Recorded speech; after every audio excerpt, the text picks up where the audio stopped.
हो, आतापर्यंत नाफेडमार्फत केवळ 10% शेतकऱ्यांची जी आहे ती खरेदी झालेली आहे. 3,04,444 शेतकऱ्यांनी आतापर्यंत नोंदणी केली होती. मात्र केवळ 10% नाफेडने खरेदी केलेली आहे.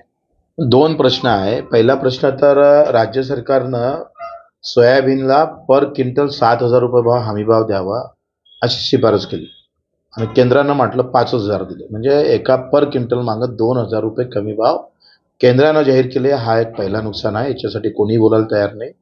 तिसरी गोष्ट अशी आहे का जे खरेदी केल्या गेली ते फक्त 10% झालेली आहे आणि नोंदणी झाली 3,00,000 शेतकऱ्यांची आणि प्रत्यक्षात खरेदी झालेली आतापर्यंत फक्त 1,00,000पर्यंत. म्हणजे आपण जर पाहिलं तर ती एकंदरीत खरेदीचा वेग जो आहे तो फारच कमी आहे आणि नोंदणी केलेल्या सगळ्या शेतकऱ्यांच्या तुम्ही खरेदी करणार काय आणि ते किती दिवसात करणार ते स्पष्ट केलं पाहिजे.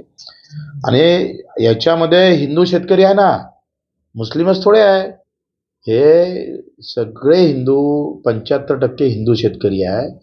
मग हिंदू धर्मातील हिंदू चं सरकार केंद्रात आहे, राज्यात हिंदू धर्माचं सरकार आहे. तर हिंदू शेतकऱ्यांच्या या व्यथा कोण ऐकणार आहे, कोण मांडणार आहे?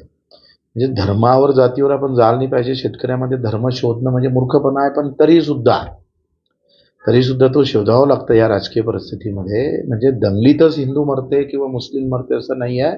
धोरणामुळं सुद्धा सगळ्या जाती धर्मातले लोक कसे मरतात त्याचं एक मोठं उदाहरण म्हणजे सोयाबीन आहे. सोयाबीन म्हणा, कापूस म्हणा, कापसाची 9,000 रुपये क्विंटलची शिफारस केली होती राज्य सरकारनं. केंद्रानं फक्त 7,000चं हमीभाव जाहीर केले.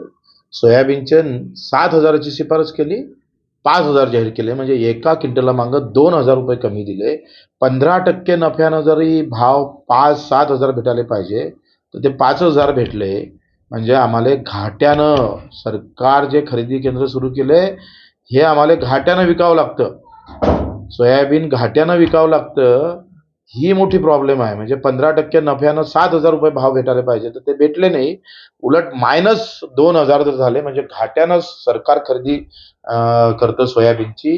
याच्यावरही मला वाटतं आवाज उठवणं गरजेचं आहे आणि त्या सध्या आम्ही थोडी वाट पाहू.